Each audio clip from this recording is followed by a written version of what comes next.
wants to see your hairy balls, so clean them up.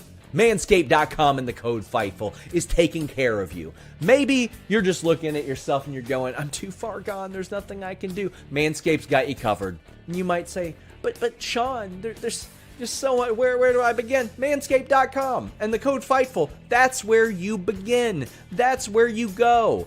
That's what you do to figure out all this. Body wash, body buffers, shampoo, beard oil, beard balm, beard trimmers, beard combs, and then stuff for your nether regions. Ear and nose hair trimmers. What don't they have at manscaped.com when you use that code FIGHTFUL? If you travel too much, you're like, I can't be bothered with that. They got the Go Bag as well. They got the Groin and Go Bundle. They have everything for you. Don't let yourself go by the wayside. Take control of yourself and your cleanliness. Go to manscaped.com. Use that code FIGHTFUL. What's up, you guys? Sean Ross Sapp. Welcome to Fightful. It is January 1st, 2025. A new era in wrestling with Max streaming, with Netflix streaming. I'll tell you how NordVPN.com/Fightful can help you with all those. I am back in my studio with a choppy frame rate on this camera. There is always something with this studio. It's a PC breaking. It's a monitor breaking. My Surface Pro went out about 20 minutes ago. Alex, there used to be two of these chairs. I smashed one on the ground. I got so frustrated with it at one point. Hey, wow. Look here. You know what? I had to replace this up on the wall last month. I have had this studio practically put together for a year and a half, 2 years, and have not been able to use it regularly since. So let's see how it goes, by God. Let's see. 2025, I'm going to be in here hopefully a lot more. My God. We got Alex Pawlowski here. AEW Dynamite on Max on WBD. How'd you feel about what we saw tonight? Well, it was the mother of all supercat, so I mean, obviously, like it must be a mother of all simulcasts. So instead of asking what you thought about what you saw, I'll ask, how did you feel leading up to it? Were you so excited? I was partially excited, and then you did a pretty good job of hiding it. Then I became so excited. Okay. Yeah. Were you hold on? Let me ask the questions here. Yeah. Yep. Were you able to maintain control? I mean, I tried, but sometimes I let it go. You know what I mean? Did you like it? I liked it. I mean, I did. Listen, here's the thing. When I get so excited, I am incapable of then hiding it.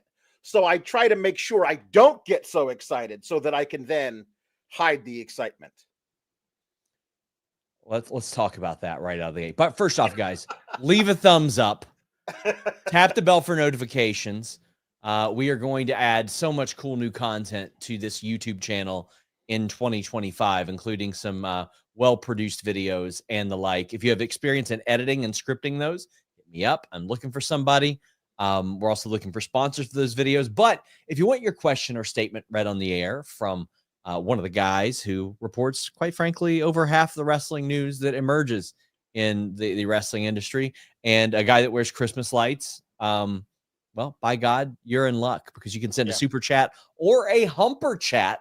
You can go to humperchats.com. We always have thousands of people watching live on Twitter, X, Twitch, Facebook, any number of other platforms. But I heard very shortly before the show, and we included it in our Scoops thread, there was a new theme coming to AEW Dynamite. And when I was told what it was, I didn't report it, Alex. Do you know why I didn't report it? Because there would be a high likelihood, considering what song it was, that you might be getting punked. Exactly. I thought it was a rib, Alex. I thought that the person was sarcastically telling me they got the Pointer Sisters. I'm so excited for AEW Dynamite. I mean, The last time I remember the Pointer Sisters being used so prominently in a piece of media, it was when Hugh Grant danced to "Jump Jump for My Love" in Love Actually. It's been a minute since I thought of the Pointer Sisters. And I want to say I respect the Pointer Sisters for their contributions to music.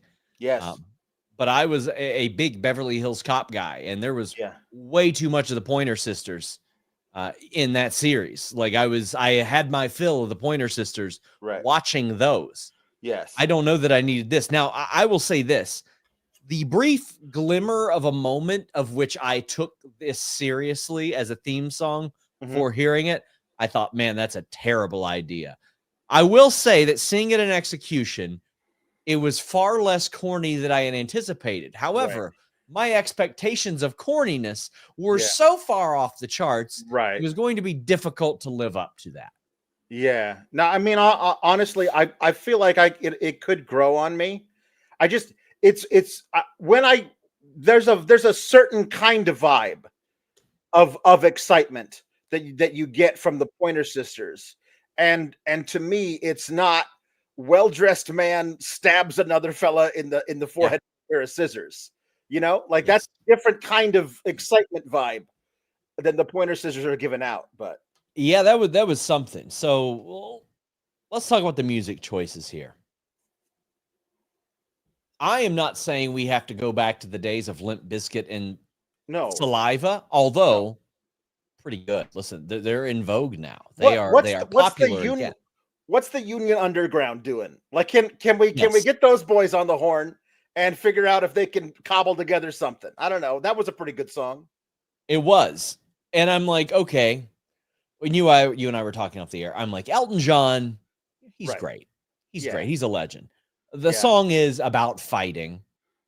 Okay, but it's from how long ago? Right, long time, 50 years ago. Yeah. Yes. I love November Rain. It's a wonderful song. It's a very famous song. Yeah. I don't know if it necessarily fits. I mean, they were doing something with the over-dramatic nature of the build of the pay-per-view. I let them get away with it. I thought it was, but I wouldn't say the November Rain should be the theme song for every week of Dynamite, because some weeks it just won't fit. You know what I mean? And that's, to me, that was when I saw Ricochet with the pair of scissors, I was like, perhaps that the Pointer Sisters didn't realize what they were getting so excited for. Yes. And listen, if you're the Pointer Sisters,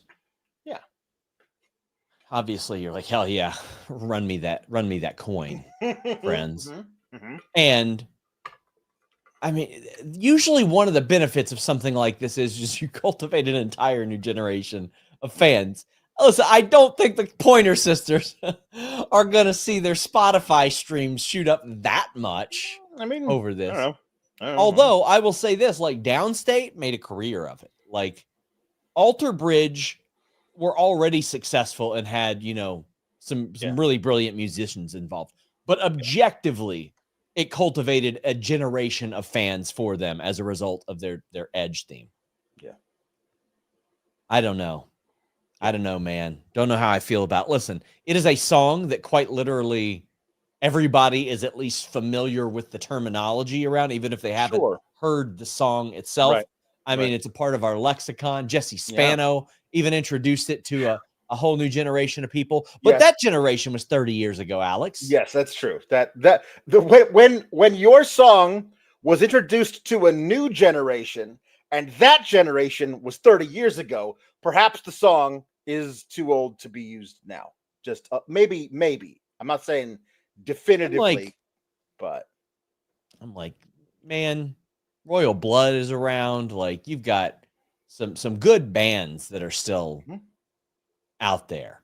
Yep. And like, if you're going to spend a ton of money, I'm like, my God, man, do some Desire videos. That's what I think we should see more of. I want to see Hangman Page with Lil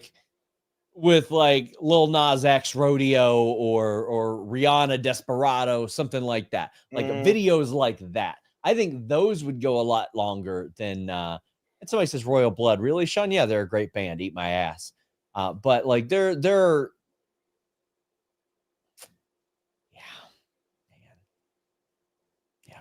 Leave a thumbs up. Beyond the theme song. Yeah. C. Delgado says, best Saved by the Bell crossover ever. And Thomas says, why was there no picture-in-picture ad breaks on Max?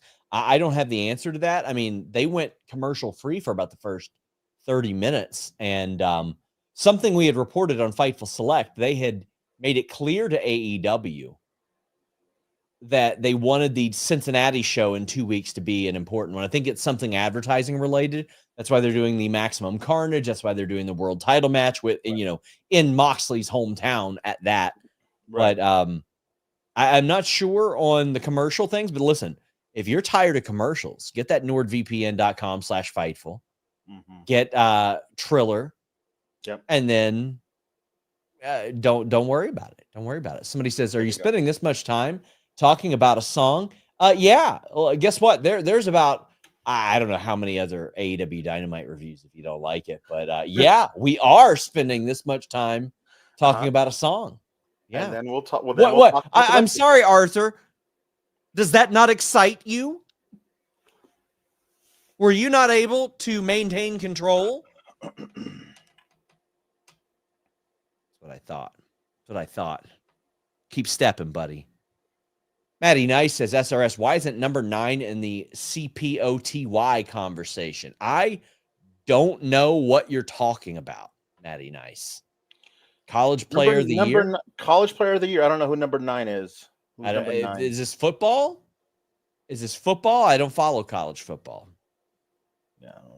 Lord Peter says nothing gets hardcore pro wrestling fans jacked like Elton John. Now the Pointer Sisters.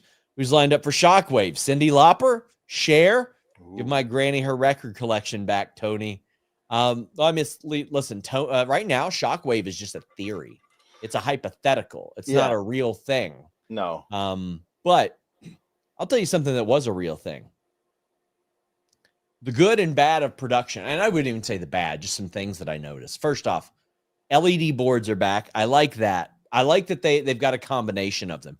They did away with them for a little bit because I know that the wrestlers actually preferred going into the non-LED ones. They are not nearly as violent on them. Right. But objectively, on TV, it looks a lot more colorful, bright, and vivid with the LEDs. They sort of have a compromise where in some spots they had the originals and then they had the LEDs around the back. The apron doesn't have the LED anymore.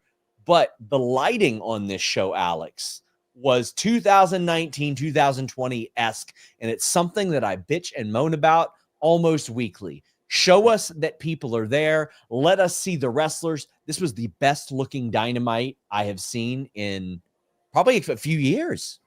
Yeah. I really liked the look of it. We've been talking about that the smaller venues really work for them. This felt like everyone was right on top of the action. A lot of fun. The Hammerstein stuff looked great. This looked really good. Let's keep it with this type of lighting in these size venues. And I think it's a lot of the people who in bad faith like to point out how cavernous and dark everything looks like. Not that they're wrong, just that they're doing it, to score some kind of points. I prefer watching a show that doesn't look like it's that dark. Yeah, WWE has a neat little trick that you'll notice now whenever you watch it to avoid that cavernous look, even though they've got asses in seats. Right. They will have a board of sporadic lights that is up behind their LED board. That way it's not as just dark in the background. I think AEW should pick that up. And also, I've mentioned this about 100 times. They need to pick up the blanket sound that WWE does. It's something that I know that WWE started to do around the pandemic because they applied it over their show for the Thunderdome. Right. Shocker, guys. Your webcam microphone was not the audio that was being pulled for the Thunderdome. They had a blanket sound, and they just kept that blanket sound. And I think it's worked really well because you don't see things on WWE TV where you can hear a pin drop anymore. And I think that's important because there are those times on AEW, TNA, all these other companies, you hear it all the time. I'm like, man, just take that from WWE, play the blanket sound, Not and somebody says, Sean, please know the blanket sound is awful. You know what's worse than that? When Bobby Fish comes out and becomes a fucking meme. Yeah. Because nobody's making a noise. When Undisputed's music hits and everybody does this. Yeah. That's worse. That's worse. Most people don't even know that there's a blanket sound. Most people have no idea of that. I'm not talking about laying in audio. Not laying an audio over the top, just keeping a bass sound underneath. It almost sounds like white noise. It's just something there to fill the void. Yeah. Yes. But man, this is this looked incredible. And the crowd was not nearly as loud as I had anticipated it. But overall, I think the show ended up good. And again, it looked like $1 million. It looked incredible. Maddie Nice says Burrow comeback player of the year. Oh, that's what. Yeah, he could. Comeback player. Yeah, he could absolutely win comeback player of the year. That would probably piss him off, though, honestly. Patchy Rick says, speaking of Alter Bridge, why not use the other side for a new Dynamite theme since Cope's former stable isn't using it anymore? Listen, all due respect, I can't think of any song of theirs I want to hear less right now. Yeah, not that one. Than that. I would be happy if I never heard that song again in my life. Zach Schimmel says, great show to see live. Hope it was great for everyone else. I'm mostly bummed about Bryce not reffing because he's the man. Zach, listen, all due respect to Bryce, I think you're the only one that's disappointed about that or that noticed. He says, Happy New Year, Fightful. Omega next week. Let's go. Fightful Select did report that Omega is headed over to Japan already. Also, full disclosure, the other night I mentioned I was trying to push against raising the price of Fightful Select. Jimmy Van hit me up yesterday, and he said, hey, bud, we're raising it up to $6. Just the base tier. Other tiers aren't going up. You can lock in $54 a year right now through the end of the month. We have more details over on FightfulSelect.com. But we have the Death Riders promo, Alex. How'd you feel about this one? I mean, I'm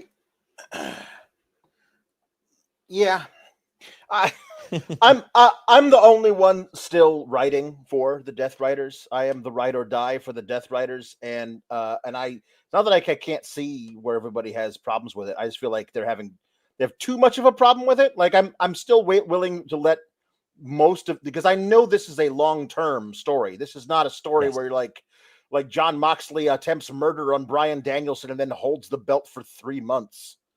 You know what I mean? Like it's got to be a longer term story. I just don't think they can keep this till May and then have Darby beat him, only for Darby to lose it immediately to Christian Cage. They need to figure out what the story for everybody else is. Like I am in charge here. Are you? Then do things and it's not him. I'm not blaming Moxley. He is. I honestly feel like if there was any other wrestler, I probably wouldn't trust him as much to fight for good story beats and something else. But there needs to be more. I'm frankly surprised we haven't seen the Death Riders expand at all. I for sure thought we were going to get Jack Perry joining them after Jack Perry lost the TNT title. I didn't think that at all. I thought I thought. Well, they haven't done anything with him. So I was like, what do you do with Jack Perry? Apparently the answer is nothing. But I thought if the thing that they could do is put him there because we did see John Moxley interact with Jack Perry when the Death Riders were first forming, saying, I don't care what anybody says. I think you're a sweet kid. And I like the idea of him bringing him under his wing and Wheeler Yuta getting jealous and there being stories within the Death Riders that actually propel the internal workings of it. There's a whole bunch of stuff here. The one thing I don't understand is why I'm not using his new name. Why Adam Copeland is the choice here? Because frankly, when I think of somebody coming to bat for AEW, for the soul of AEW, a guy that doesn't come to mind immediately is Adam Copeland. And so that doesn't make a lot of sense to me when there's a lot of other people you could be pushing in that direction. Frank says saliva click click boom would work as an intro. It'd work better than the Pointer Sisters. Yes, that's for damn sure. We get Kenny Omega video package and Okada vignette. Okada seems more annoyed with Kenny Omega than anything else. But listen, they are very clearly leaning into this for AEW All in Dallas.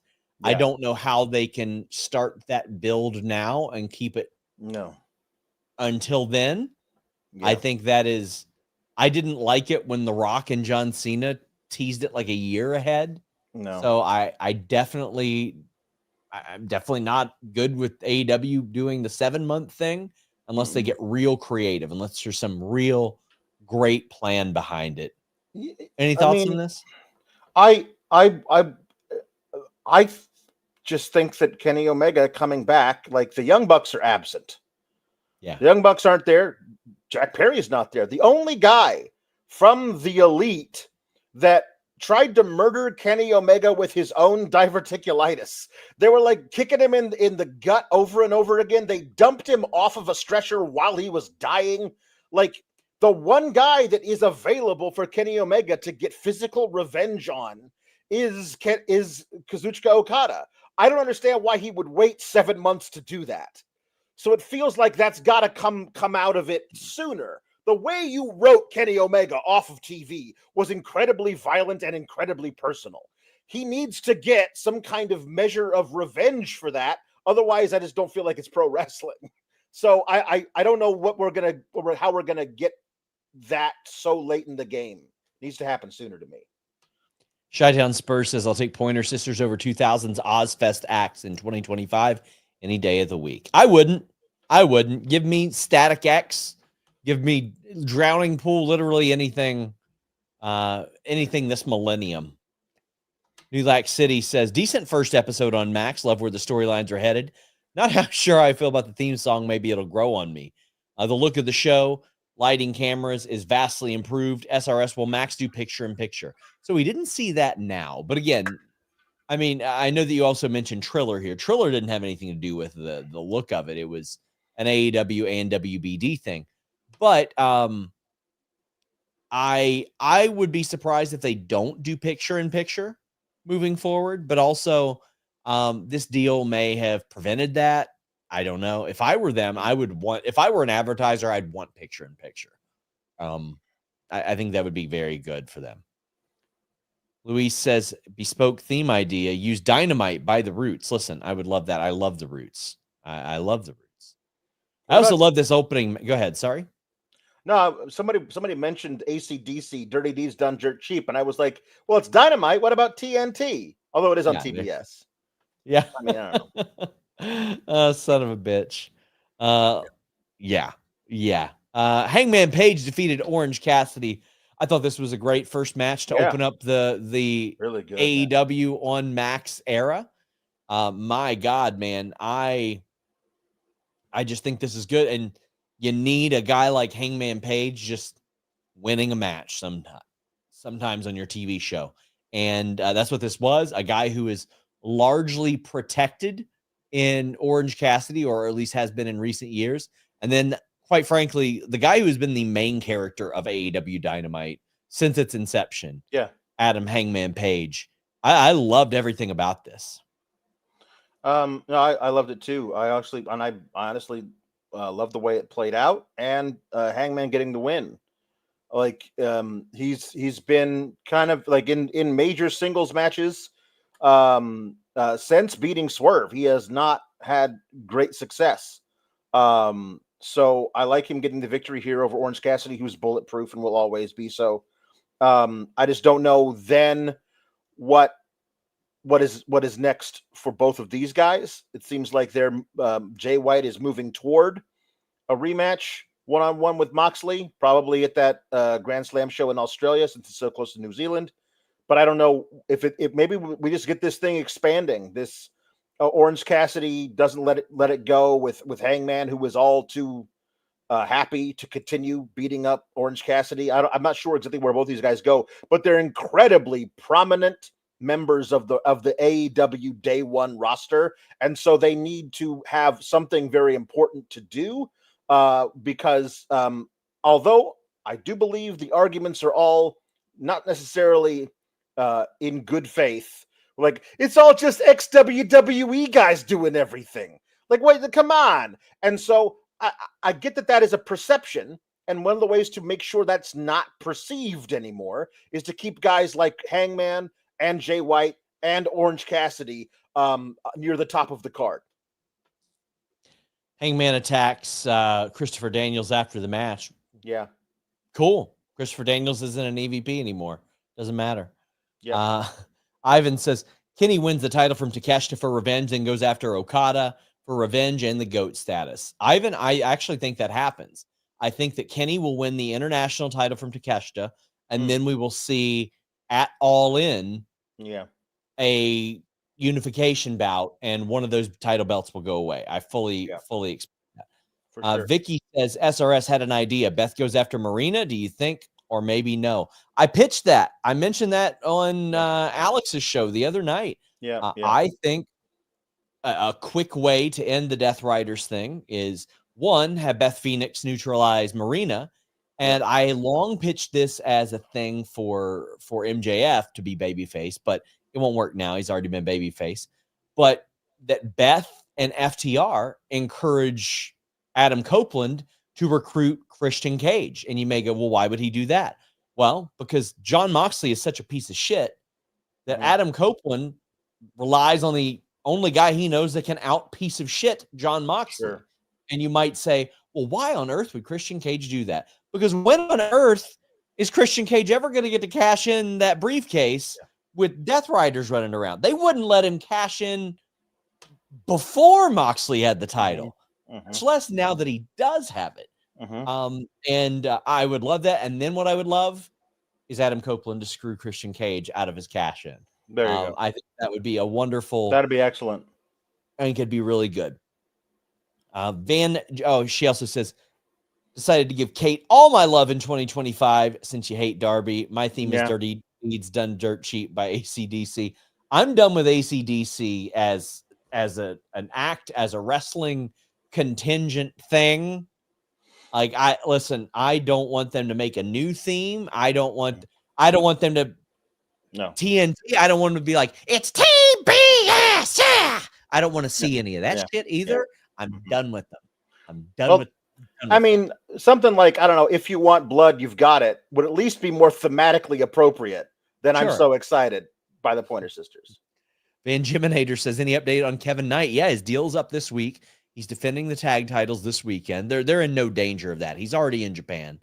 But I know he is keeping an open mind about things. I know that he had been discussed within AEW and pitched by a few people. He is a guy that I think honestly, I think AEW and WWE should be interested in. I would be signing him if I were AEW or WWE tomorrow. I would be bringing him in. TNA obviously had interest in him as well. And he also says, any predictions on when Speedball debuts? I think next week in the Casino Gauntlet would be a really great opportunity. He doesn't have to take a pin. He can get some shine. I think that'd be cool. So that's a safe spot for it, for sure. Yeah. Hurt Syndicate defeated the Acclaimed, but there was a segment before this that I loved where Max Caster is doing his Greatest Wrestler Alive, and Anthony Bowens cuts him off, and he's like, no. Did you mean to hit me when I almost had Jericho beat? And I loved Max Caster in this.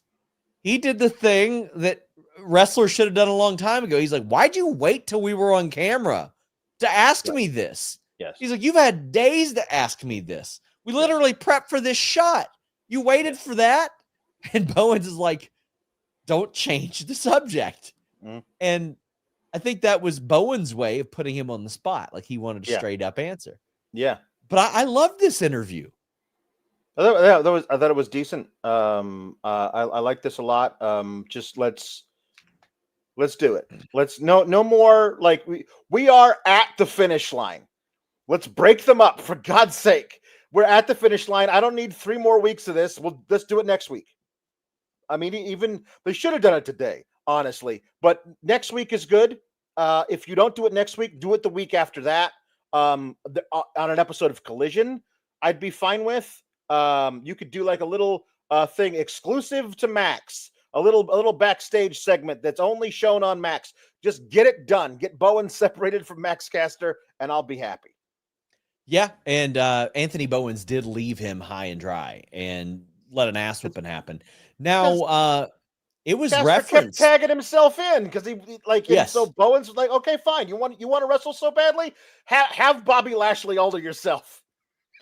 And that got his ass whooped. And MVP was asked about what happened with Max Caster, the Acclaimed, and he's like, well, we gave the business card, but the guys said no.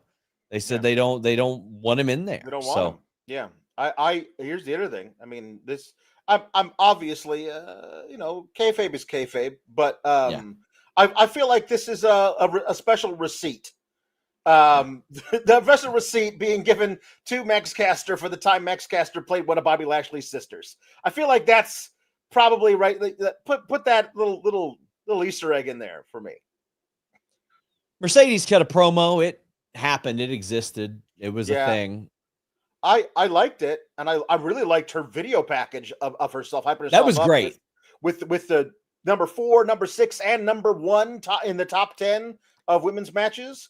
I'm glad that she said that she had AEW do it, because every other time it looks like a person is coming out to the ring to just run the video they made on Windows Movie Maker. No, or I got on Fiverr.com and hired a video editor to make this for me. You know what I mean? But I was gonna joke that they got Tyga Style to do it, but he works for AEW now. So I thought this was I liked everything, and then it was like, oh, it's over.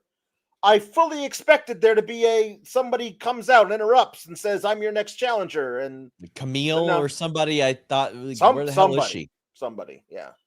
I'm trying to find out what's up with that. But yeah, it was to promote the Mina Shirakawa match at Wrestle Dynasty this weekend. We also had Mariah May, who said, I wrestled an awful lot last year, even as champion, and I'm kind of done with that. And I'm glad she's kind of done with it. She should be Shao Kahn sitting there watching people fight for the right to compete for her. I'm good with that. Yeah, I'm fine with that too. We just need to figure out what that is. I can only assume that the plan is Toni Storm versus Mariah May in Australia. Does she defend between now and then? I mean, that's really only 6 weeks. So it's fine with me if she doesn't. But then we got to do a big thing about who's going to be the number 1 contender to Mariah May at Grand Slam, and do some women's battle royal or something. And oh my God, it's the rookie Toni Storm. What a Cinderella story. And have Mariah May lose her mind about it, because why is everyone playing along with this? This woman is insane. I think there's a lot of stuff you can do there. Whether you're here in the States or over in Australia, Nord can help you. Oftentimes we talk about NordVPN.com/Fightful, and I'm telling you about 1 or 2 different features that they have. How about this? I'm going to tell you about a bunch of them. Threat protection, global server network, safe from disruptions with their kill switch feature. They have reliable encryption. They have the fastest VPN on the planet, a 30-day money-back guarantee, great deals at all times, incredible reviews online from some of the best publications in the world, and 24/7 support in case you don't know what you're doing or how to use it. They got you covered. Shield your data from snoops and criminals. Protect yourself on public Wi-Fi. Secure every device you own. Add extra layers of security to your digital life with NordVPN.com/Fightful. If you're abroad, listen to your favorites. I know a lot of wrestling fans have been traveling a lot more with big events. NordVPN.com/Fightful will protect you. Check it out, guys. NordVPN.com/Fightful. Again, if you do want a commercial-free AEW experience, I mean, listen, the Max thing is very cool, but a lot of people here in the States have been using NordVPN.com/Fightful and Triller for quite a while and already got that experience along the way. Mr. Bandana Head says, SRS, any news on more integration of AEW and Warner? The crossover potential is huge. By the way, SGS for life yesterday meant a lot to all of us. Thank you. Alex did a New Year's stream last night. It was great. I dropped by. Jeremy dropped by. We did an episode of Fightful Cribs where we looked at my, what is it, herringbone floor? Herringbone pattern floor. Very nice. Very nice. A herringbone pattern floor. And your cathedral ceilings. Yeah, I got really high ceilings. Yeah. I got really high ceilings. I'm working to find out more of the integration between AEW and Warner. I mean, I'd be surprised if we don't see additional shows along the way, like reality shows and special events and stuff like that. We saw Julia Hart defeat Jamie Hayter. This is one they planned on for quite a while. Yeah. Meet Normus says, Happy New Year's, bruvs. More meat and women's wrestling. 2LT Photo wants them to book Athena. Shelf Presence wants a continued Statlander push with Marina, some AEW OGs. But Julia Hart, Jamie Hayter, it was a fine match. It was okay. Crowd wasn't quite as into it as I would have liked, but there's been something just missing a little bit since both of these women have returned, at least with interest, crowd reaction. They both left effectively as either upon losing the titles, then came back and that magic wasn't quite there. Hopefully this is a step towards regaining that, Alex. Yeah, I don't know.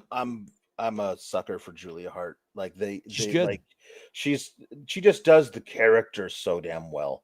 Like that entrance is the best to me. Like it's the song, the crowd singing along with it every time she comes out, just the way that the in silhouette and she raises the arms to the Christ pose as the house always where it's just brilliant. I love it. And so she comes in and she gets to do all of that stuff and be herself. And Jamie Hayter, I think, is kind of like, but I'm better than you. So I'm going to beat you. You're very good. Don't get me wrong, but I'm better than you. And that's the way that she wrestles the match. And Julia Hart has something up her sleeve. And eventually she, drops her off the top rope in a very precarious position. The ribs hurt. And then she brings out an arrow. And she was raising it over her head like she was going to stab her with the arrow. And I just thought, get a bow too. Why not? Why not? Why not get the bow too? Well, listen, hold on. You put audience members at risk at that point. Like that's the last thing we need. I'm not saying shoot it at her. She didn't actually stab her with the arrow. Just draw back a little bit and then let it down. I don't know. It was a decoy to set up the mist. So right now, nobody knows that Julie is not crazy enough to stab them with an arrow. Like, how many times did we see the Berserker try to swing a sword at somebody? That's true. Plenty. Even Drew McIntyre, like swinging and missing with his sword over and over again. Yeah, I get it. At some point, somebody's got to get stabbed. I mean, somebody got stabbed tonight. It wasn't with a bow. It wasn't with an arrow. You know what? That's a fair point. Roderick Wildman said it before, women need the Casino Gauntlet match to refresh number one contenders for the titles. I agree with that. I will say this. The Casino Gauntlet match that's being promoted for next week appears to be one of the more loaded ones and more important ones in a long time. It does appear so, although we don't know how people are in it, and it's very possible it's like, Evil Uno and the Butcher are in it too. You know what I mean? It's like exactly guys I like, but guys not near the top of the card. So we saw like Jay White, Swerve, and Roddy Strong interviews with Alex Marvez, but Swerve says, you know why I've never been in a Casino Gauntlet? And Alex Marvez like wisely answers, and he goes, because you were the champion. And Swerve's like, that's right. That's right. And so he's in it. And then we've got Jay White defeating Roderick Strong and Swerve. We're going to talk about just the match right now. Yeah. Jay White winning this one. You got to keep Jay White strong. That is very, very important. Swerve is going to stay over. Now, I'm not saying he should be out there eating pins like Will Ospreay, because I think at this point, Will Ospreay should become AEW's Cody. He should almost never lose now. He's put those L's under his belt. Yeah. But I digress. Jay White winning, I think, is a good idea. And sure, it's this unique situation where you want to be number one in the Casino Gauntlet because you stand a better chance of winning if you can get somebody out of there really, really quickly. You always factor into the equation. You can't be excluded from the equation if you're number one in the Casino Gauntlet, which is a nice, different approach compared to what we've seen for the last 35 years with the Royal Rumble, where you work to be the last person in. Right. I need them to do a shock win when 3 guys are in there. Otherwise, I don't buy it. Because I know the match is going to have 9 or 10 guys in it. So in kayfabe, yeah, you want to be the first guy, but I know for a fact that's not actually true. So book it sometime where you have a crazy shock victory when there's like only 2 or 3 guys in there, and then cut backstage to a murderer's row of the top dudes in AEW going, "Oh man, I didn't even get into this one." So I think they should do that. What they should do is one night they should impromptu announce a casino gauntlet. That way it's not like an advertised thing that people are buying tickets for. Right. And to your point, like, I feel like one of 2 things could happen. Either somebody's so dominant, like, for example, earlier we saw Hobbs win this incredible squash match. Like, he just runs through somebody, or there's somebody scummy that does something really shitty to win it. And then that whole murderer's row has it out for that guy. Sure, that's the thing too. And the story becomes like everybody's got it out for him now. That could be good too. Yeah. But the real thing that people are talking about is what happened after this, because I compared Ricochet the other day, Alex, to Jason Jordan 2017, where Jason Jordan was working a whole lot of people. They were convinced that he sucked and that he was actually this cornball. And I'm like, well, that's the thing. Like, Jason Jordan was this uber talented guy who was trying to be a Nepo baby. Even though he was supremely talented. And he's like, oh, well, now I got shortcuts. Ricochet is this like supremely athletic, talented guy who is being this cornball. And like, I had long said, well, I'd love for him to be an RVD type where he knows how good he is. No, this works a lot better. Him being this absolute cheeseball and getting bullied and treated like one. And then it's like, well, no, actually, he's Patrick Bateman. Actually, he's a psychopath. And he's going to show up in his high waters and glasses and stab you in the brain with a pair of scissors. This ruled. Ricochet played it off so well. Swerve Strickland sold it so well. I don't think this could have went over better. Chi-Town Spurs says Ricochet as Patrick Bateman is a brilliant idea. I thought this was a grand slam. Patrick Bateman's great. He's wearing Jeffrey Dahmer glasses. They showed us that man snap at World's End. Him standing there with the toilet paper, and then that happened to be a perfect accident where somebody threw one and it landed so that part of it was like draped over his shoulders, like it was a toilet paper scarf, and it's just sticking to his sweat, and he's just standing there, and you can see that man going crazy behind his eyes, and Swerve's out there like, ha, ha, ha, ha, gotcha, Trev, and he has no idea that he's going to be murdered in a few days. But at that point, Ricochet knew. The only thing about this that I wanted to pay off in some way is the scissors specifically. Like, I wanted him to, like, why the scissors? And then he gets him into the ring, and this is why. Oh, I'm so funny. It's so funny that I'm bald, right? Snip a dread. Snip another dread. Fistful of dreads. Snip them. Like, I don't know if Swerve's willing to do that, but that would be an amazing thing to be like, I've lost my mind. You know what I mean? That man loves his art. He loves his art. He does love his art. If he thinks that will make art, you never know. I don't want to speak for him, but Tom LaValle also says Jay White hits a Blade Runner, one move, done. You know what? With all the kick out talk, I have long pitched a thing where it's like, you've got Jake Roberts. I would love to have a vignette where he's teaching someone not how to do a DDT, how to do his DDT. Right. And I would love if a casino gauntlet just started with that person. Bam, they slap a DDT and they're like, oh, fuck. That's it? Okay. Wow. Yeah. Like, that would get that move over again immediately. And I think I'm convinced a good plain DDT like that can always get over as a finish. Frank M says, not going to lie, they'd hook me. I thought Ricochet with the scissors was going to start cutting dreads off and make him bald because that's Vince Swerve's thing. Listen to Frank M in Las Vegas in lockstep with you, Alex. Nice. I love it, Frank. Good, brilliant minds there. Murray Aqua says, Sean and Alex, Happy New Year's. Best $6 and best $69 a year. It's actually going to be $64 a year. But he says, I can only assume.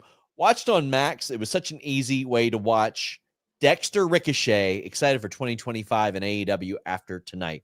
It was a very good show. I just thought this was a grand slam, and I did enjoy it. I watched it on Max, even though I do have Triller with the NordVPN thing. I've got Max as well, so yeah. Tony Miller says, distracting the ref with a giant red arrow is objectively hilarious, though. But it would work. The ref is like, okay, hold on now. We can't be doing this. Calm down, Katniss Everdeen. This isn't your thing. Go back to District 12, and we'll talk about this. Yeah. Jeff Jarrett is such a goddamn carny. I love him, but he teases this thing about his big announcement, and his thing is, listen, he references TNA, he references his family, which is great, but this is the most Dixie Carter thing he could have done.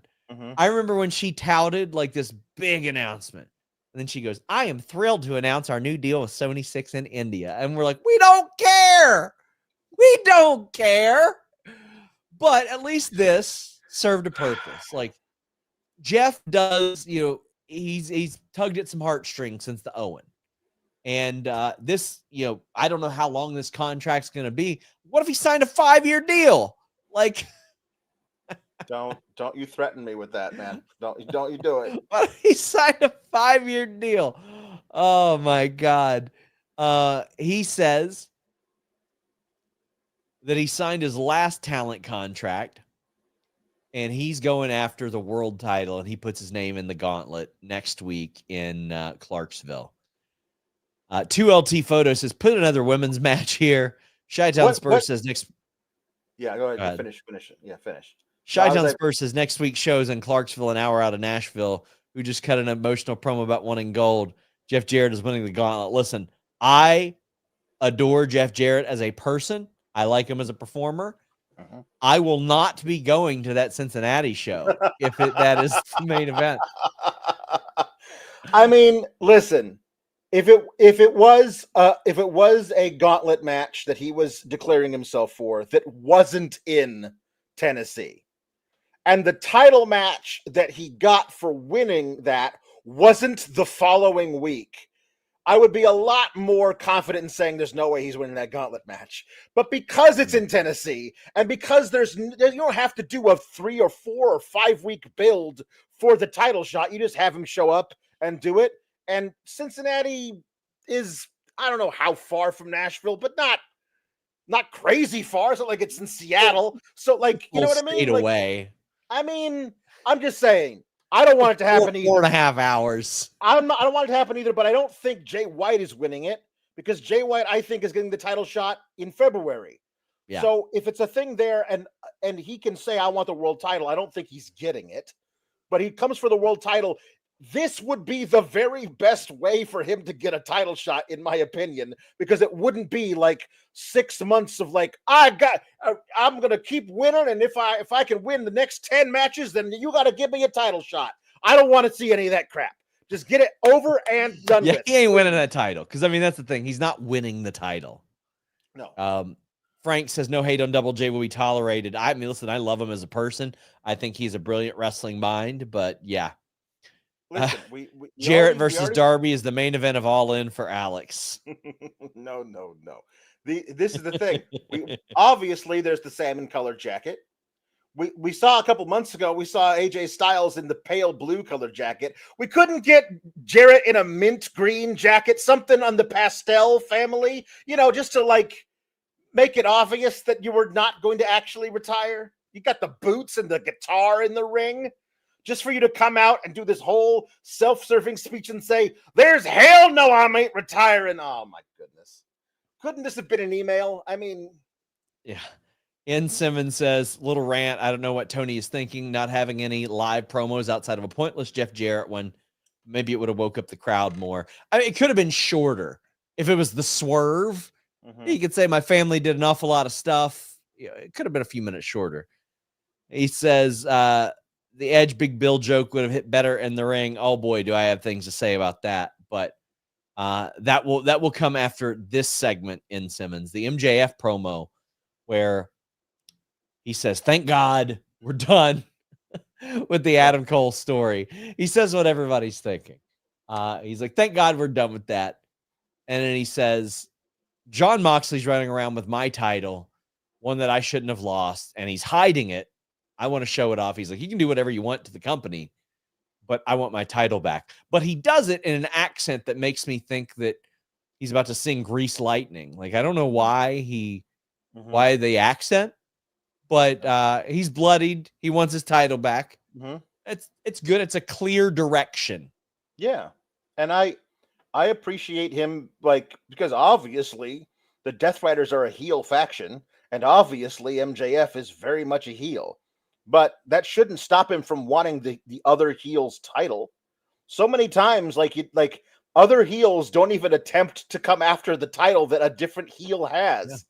Like MJF absolutely has a reason to be like, I should never have lost that title.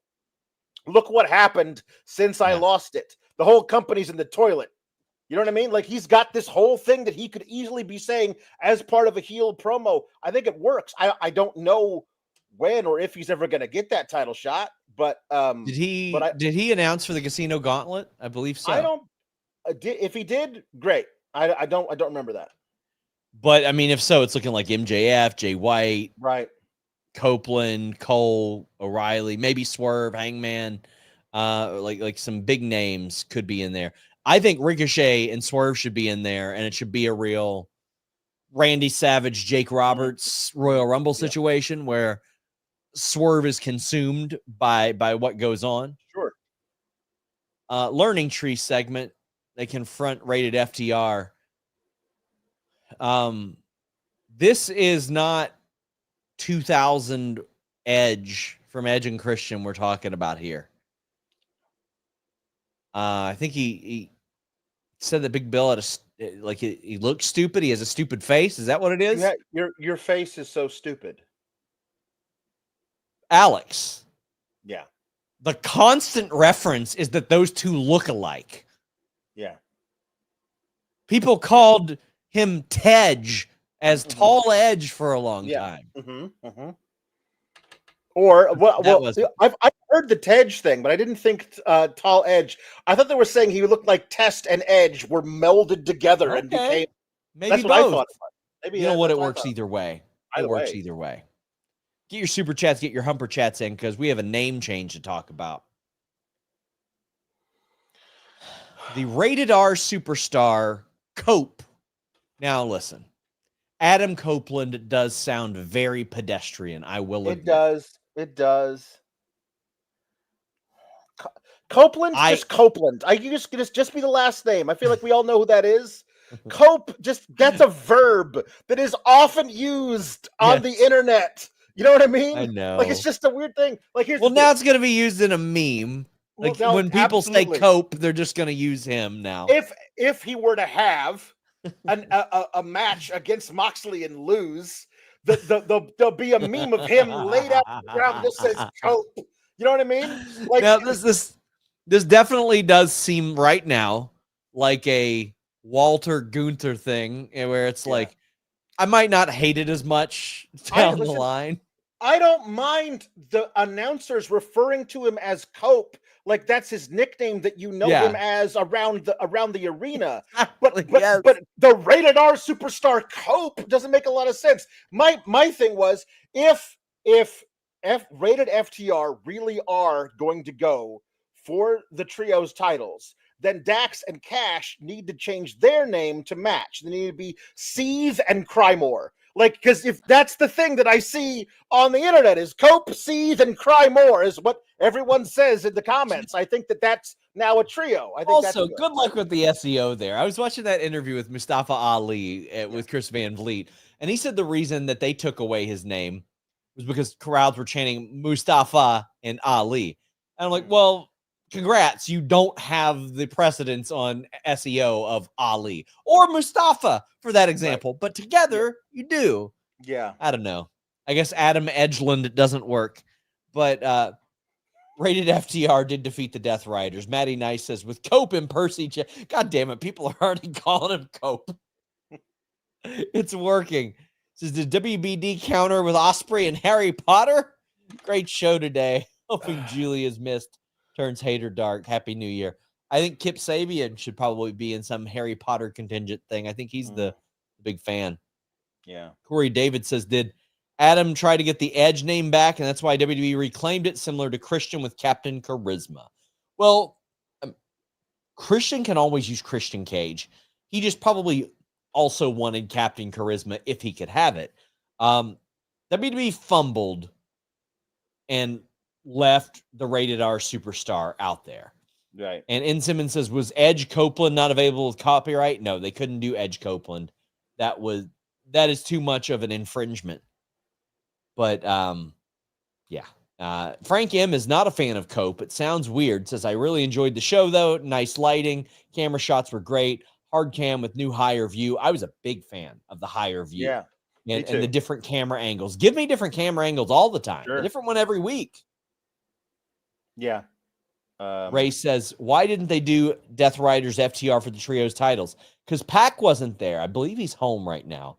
But that feels like something you can easily do, coming in a few weeks or whatever. But I fully expect Rated FTR to be the next trios champions. It doesn't make a lot of sense for them not to be.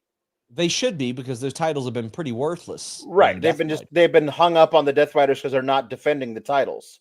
So, it'd be nice to do that. I honestly really liked how, with all of the shenanigans that were present, I thought they were all executed very, very well. With Jay White coming in at the end and getting the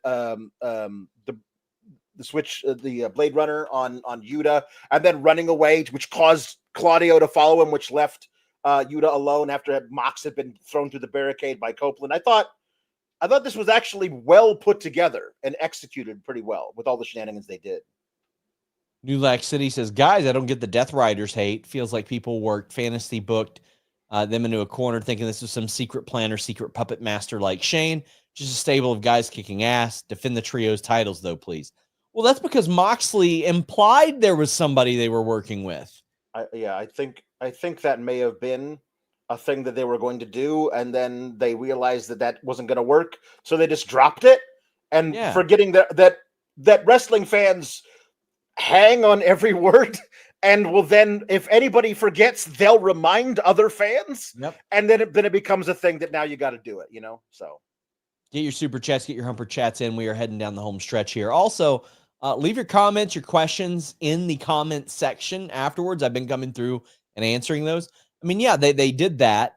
They talked about how they wanted to recreate AEW. They tried to murder people. They said they were going to seize the Superstation, which Alex, they did not do. Well, they did, but it was 2 months later. Like, they killed Rampage. They did it on, but that was on TNT. That wasn't even the Superstation. Had they promoted seized the Superstation for that Friday of Rampage? Yeah. That would have made a whole lot of sense. Yeah, that's true. Alex, tell the people what you got going on. Well, over on Fightful Select, there's lots of stuff. We did our last review of a movie was Santa's Little Helper, starring The Miz and Saraya, which was known as Paige at the time. That was a lot of fun. We do Monday Night Raw reviews. I guess I'm reviewing a 3-hour SmackDown this Friday. That'll be fun. And then we did a review of World's End. We did one a few weeks ago of Sunday Night's Main Event. So every time there's a pay-per-view, we always do a review of Fightful Select there. Our next movie review for This Is Cinema, our sister Sour Grabs podcast, will be Hell Comes to Frogtown, starring Roddy Piper. Oh, boy. Oh, boy. Andrew says, I think it's likely FTR joins the Death Riders. They have similar outlooks on this business. Brother, I hope not. Yeah. I want the Death Riders to go. Listen, I think that it is time for the BCC, the Death Riders, to go away. I think it's time for them to no longer be a thing. I don't look forward to it anymore. And these are three or four or five performers now that I really like. But we have had two like takeover stories. Right. Just haven't worked out. Guys, FightfulSelect.com. Please subscribe. And of course, if you're not subscribed here to our YouTube channel, please do so. But we got one more before we go. Could be worse than Cope. Could be Ed G. Oh. Oh, I remember, Alex, back when the mass releases of 2005 happened, and the Dudleys went. Yeah. People, like, there were trademarks and pitches. Brother Ray Deadly. I was like, come on. What are we doing here? As it turns out, just calling them Brother Ray and Brother Devon and Team 3D works a whole lot better. Yep, that's true. I believe we got one more, by the way. And Simmons says, I pray this isn't the stepping stone for him to join the Hurt Syndicate. If it actually hurt the Ricochet push, give me Cole and Ricochet. Hurt Syndicate look a little dumb ripping up the card now. Yeah, this Ricochet thing, I think he works a lot better on his own. Right. Like, and, I wouldn't mind having MVP be like, well, you're not a kiss ass anymore.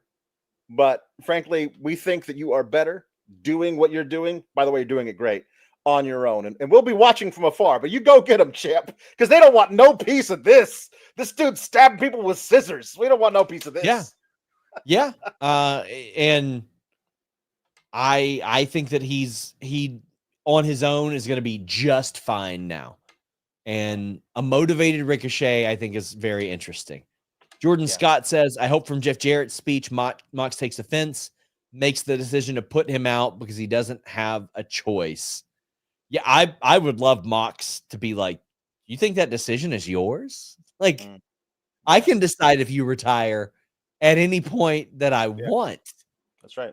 And then plastic bags his head. And he's gone.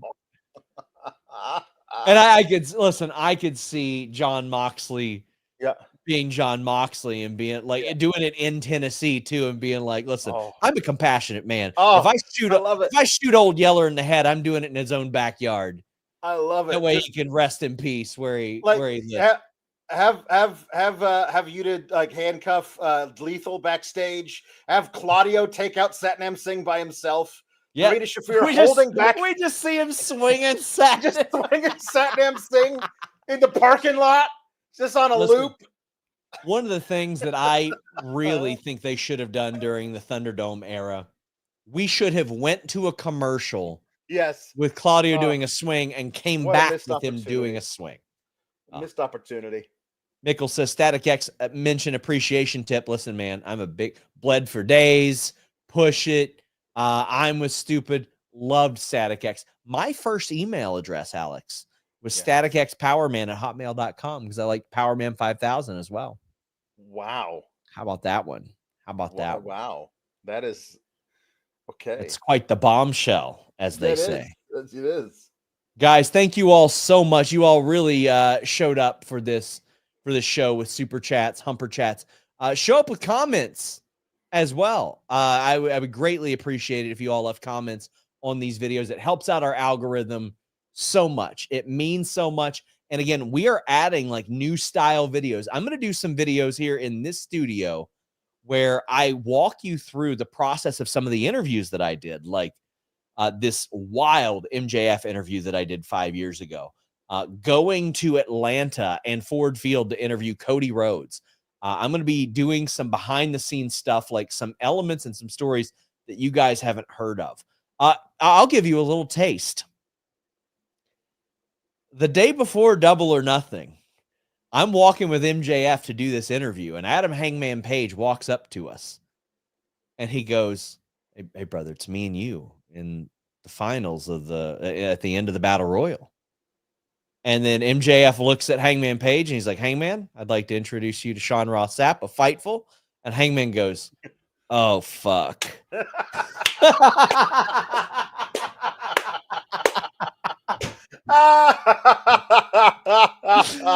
This is great. I got like 1 million of those, and very, very fun ones that are going to come to this channel, and they'll be up early access for Fightful Select subscribers as well. But lots of cool stuff coming to our channel. Check it out, guys. Until next time, we're out.